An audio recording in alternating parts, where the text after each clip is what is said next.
Hi, this is David again from the famous Man Cave. This is a topic that I need to do, not that I want to do, but it has come up on me mostly because Romney was caught beating up gay people in high school, making fun of them, and I'm going to do a video on that next, but I need to do this video right here on Fat Rick. Fat Rick was a playmate of mine. We lived in Arlington, Riverside, California when I was growing up, and I was probably sixth grade, maybe fifth, sixth grade. And I was kind of the Fonzie of the neighborhood. I guess everyone just kind of gravitated to me. I don't know why. Because I didn't have any money. I didn't have good looks. I don't know. But anyway, Darlene lived across the street, and I loved her. She ran around with us in the group with no shirt on until she was 10. My kind of girl, me and Joseph. And there were two or three other kids that we just kind of hung with. And a long story short, and Fat Rick lived down on the corner.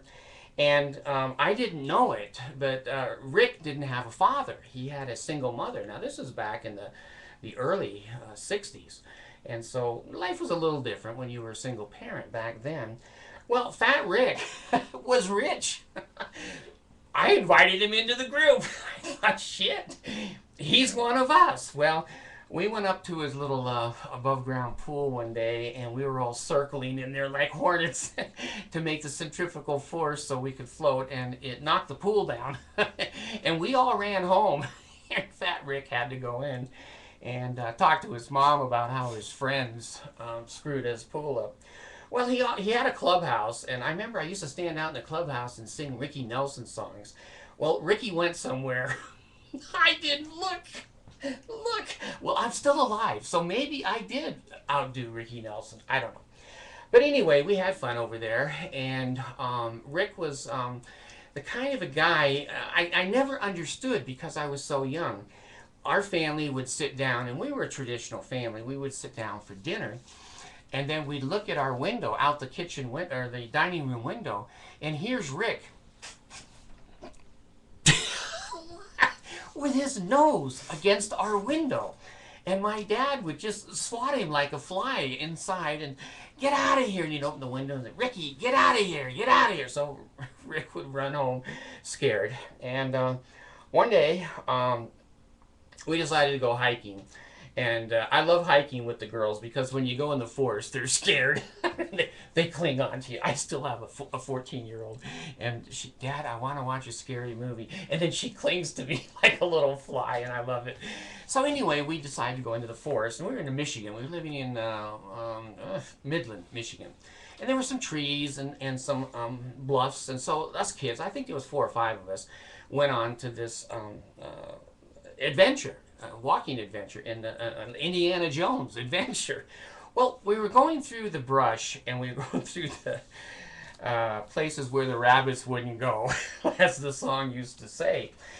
And I started seeing, because I was leading, you know, I'm kind of like Indiana, I'm leading. And I kind of had like a little machete knife or something. I'm cutting the branches, and the group's following me through. Well, we got to a spot, and I started to see some bees. Now, this is kind of like a general. When a general looks down on the battlefield and he sees people getting shot, he gets on a horse. He rides to the back up on the hill so he can survey what's going on. So the normal guys are all dying while he's up there surveying. Well, I took, you know, Army Logic 101, and it came to me naturally. And, of course, Fat Rick, he was always at the back of the pack. He never got to do anything. So I said, Fat Rick, this is called abuse. This is called, why does my mind go blank? I hate being old. It's called teasing and bullying. That's the word I want, is bullying people. So I said, Fat Rick, come here. So I said, hey, you want to be in charge of the group? He goes, So I give him the machete, and I said, all you got to do is just keep going. Just keep going, and we'll follow you. Well, it wasn't 10 minutes. And Fat Rick hit the beehive with his damn machete. Well, the bees went everywhere, mostly over Fat Rick. The rest of us ran like hell. None of us got stung, but Fat Rick got stung. So after, he put some mud or whatever on himself, we decided to build a cave. Now, it's a bitch building a cave when it's not rock or you can't support the ceiling. So me, the Indiana Jones, I decided how to build a damn cave. You dig a trench. Then you put branches over it, and then you can climb in like it's a real cave. And then put dirt on top, and the branches will hold the dirt. Well, we got in there, and I was going first into the mine. And then my military intelligence came back to me, and I go, if this caves in, I'm the one that's stuck. They're out there. They're not going to be stuck. So I come back, and I go, hey, Fat Rick, you did really good with the beehive. 8 or 10 stings, that ain't bad. You're a man. Now, why don't you be a man and lead us into the cave? And so we started to put him with the shovel and everything, and he was going and digging the cave. Well, I flunked algebra in junior high, and then I flunked it again at BYU. It's the only 2 classes I've ever flunked. So my engineering abilities are limited. So I didn't know how deep we should go or how much shit we should put on to sustain the ceiling. Kind of like City Creek Mall. I didn't know if it should open, close, just have branches. I don't know. So Rick is digging like a gopher. I mean, this guy could dig like a foot a minute. So he's digging now into the earth, not the trench. And so we're kind of standing outside, and we're screaming, "Go Rick, go Rick!" We didn't go say "Go Fat Rick." We should say "Go Rick" because we wanted a cave. We wanted a little hideout and a place to have a cave. Well, it wasn't too long. My engineering instincts were realized the damn thing caved in. All of the trees and the brush and all of the dirt caved into the cave. Well, we know Big John is in the cave, and no one messes with Big John. Oh, we go, oh my God, did we kill the kid? Fat Rick is stuck in the cave. Well, lo and behold, it was like the morning of the first resurrection. Fat Rick stands up, and his head comes out of the dirt, and it's there alive. We were so damn scared, we all ran home. And Rick's head was in the damn ground. I don't know how Rick got out, but that wasn't a cause of death. It was a cause of serious concern, and we didn't want to get in trouble because we were always teasing or harassing Fat Rick. Well, I had a girlfriend at that time. She was kind of part of that group, 5th grade, Trudy. Oh my God, blue eyes, blonde hair. Oh, I'd go over to her house. She'd come to the door and she says, "My parents aren't home. Did you come over to kiss me?" I go, well, see, I wasn't thinking of kissing her, but I'm not, I'm pretty smart on my feet. I go, yeah, that's why I came. She's a little doll, and we would go in and watch American Bandstand. We didn't know what else to do. So anyway, getting back to Fat Rick, Trudy grew up. I moved away, and I contacted her when I was a senior in high school. And I, made a date to get together and just talk about old times. So I drove to Riverside. It was like an hour. And I met Trudy in the park. And we're sitting on the grass, just, BSing, talking about the old days.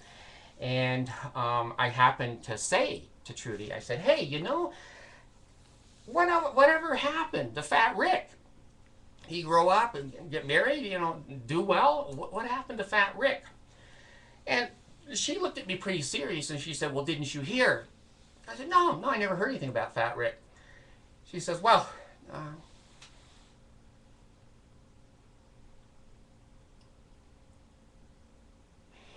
he killed himself." I'm almost 65, and I can hardly say those words without tears in my eyes. And I knew that I was part of that hopelessness and part of that death. I certainly, when I was 10, 12 years old, did not mean to kill Fat Rick. But I only befriended him because he had money, toys and things we didn't have. And I was in a position, because I was the leader of the group, to welcome him and to make him feel a part of the group. And I took advantage of him. And he didn't even grow into adulthood. He killed himself before he graduated from high school. This is a video that I need to do. It's not a video that I wanted to do. I'm very in touch with some of my feelings and some of my motivations in life. From that point forward, I've worked with special education children my whole life. From that point forward, I graduated from BYU in social work, and my field project was an emotionally disturbed boy that was gonna flunk 5th grade or something, and I helped him. And then I went on to social work and residential treatment and running residential care centers for kids that were throwaway kids, like Fat Rick. And I worked and worked and worked, and I haven't been able to make up for Rick's death. A lifetime of working with the handicapped and the disabled doesn't even begin to scratch the surface of what I feel. I've done the best I can as a man. I repented, if you want to use that word, changed my lifestyle, changed my attitude towards people that have less capabilities, less looks, less intelligence, etc. And I still can't make up for how I feel deep, deep inside about my part of Fat Rick's suicide. So I wanted to do this video because I'm trying to be honest. I'm trying to do my therapy. If my therapy helps somebody else, great. If it doesn't, for God's sakes, turn it off, don't watch it. I appreciate your comments, and I appreciate your enthusiasm and your encouragement to continue doing videos. Well, I can't do videos all the time about fun, fun, fun, fun, fun. Life is not all fun, fun, fun, fun. Shit happens. And this is a piece of my life that I'm ashamed of. It's a piece of my life that I have tried to make retribution, and I have tried to help hundreds, if not thousands, of other people realize that this was the damage that bullying can do. And I never bullied anybody else, ever, except Fat Rick.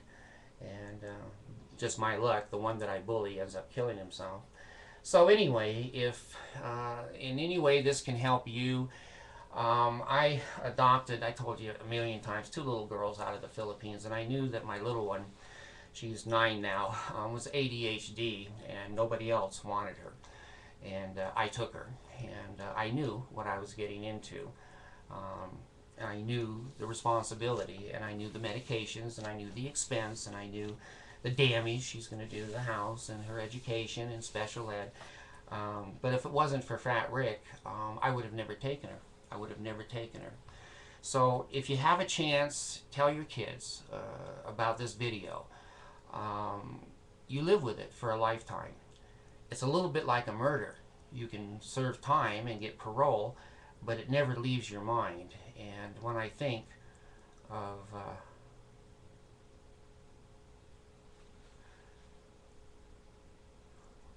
Fat Rick, if you have children, or you yourself, if you're bullying somebody, you do what you want to do.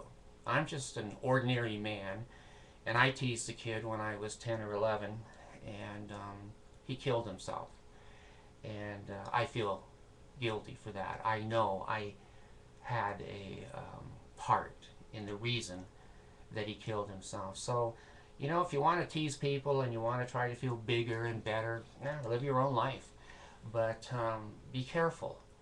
When you're 65, 64, maybe you'll be 90, it's still going to walk with you and talk with you. And if it walks like a duck and quacks like a duck, it's probably a duck. If you're bullying, please don't. And if you're being bullied, please reevaluate that things do change. I changed. People who bully you can change. And having to put up with that every day, I can't even imagine. I can't even imagine. But please, I have attempted suicide 5 times. 5 times. Gas, pills, guns, overdose, insulin. 5 times. So I know what hopelessness feels like, and I know what no friends, and I know with no hope, no friends, there's not a lot to live for. There's not. And these videos have changed my life. They've given me time for therapy. This is my therapy. It's given me time for reflection. And then the few of you, I don't know, 20, 30 a day that make comments, I don't answer them anymore because they're hundreds a week. And, you know, I'm just too tired and I don't want to be labored. This is not a full-time job for me.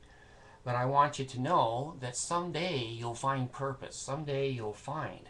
I didn't until I was 64, 63 last year, 6 months ago when I started my videos. Now I'm excited. I come to the table every day. I hope I have something to offer. People say they laugh, or people say, you know, that they wet their pants. I don't know if that's good or bad. I don't know.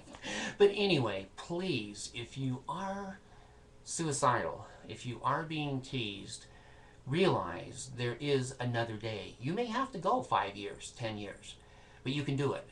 I did it. I've survived 5 suicides.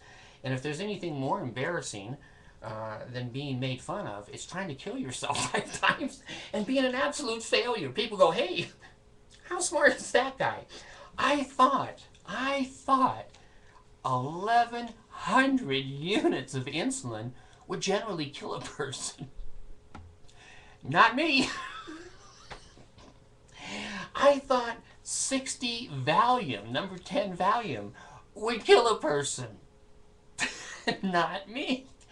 I thought the exhaust pipe with a plastic hose coming off the car into my room and sitting there with the mask on and waiting would kill me. It melted off outside and I was alive again. So I've been resurrected 3 times, and it's not erected or erection. You guys correct me and I laugh and laugh. So I thought you said erection, but I wasn't sure, and I wasn't sure either. I had to go back and I found out I was saying erection rather than resurrection. To me these days they're the same. They're the same. So please, if you hear my voice and you are suicidal, or if you're being bullied, or if you're bullying a person, what comes around goes around. I do believe that philosophy, and I tease Fat Rick, and now I'm sitting here at 65 telling the world that I'm ashamed. I shouldn't have done that, and that my parents didn't teach me that. That's just something I did for my own ego and my own wanting to feel big and feeling important. So I say to Fat Rick, you know, I'm sorry. I wish that I could go back. I've gone back a million times in my mind, but I can't rectify it. And I want the rest of you to know the truth. And if you're in these circumstances, you know, I'm 65 and you don't want to be here. You don't want to be here.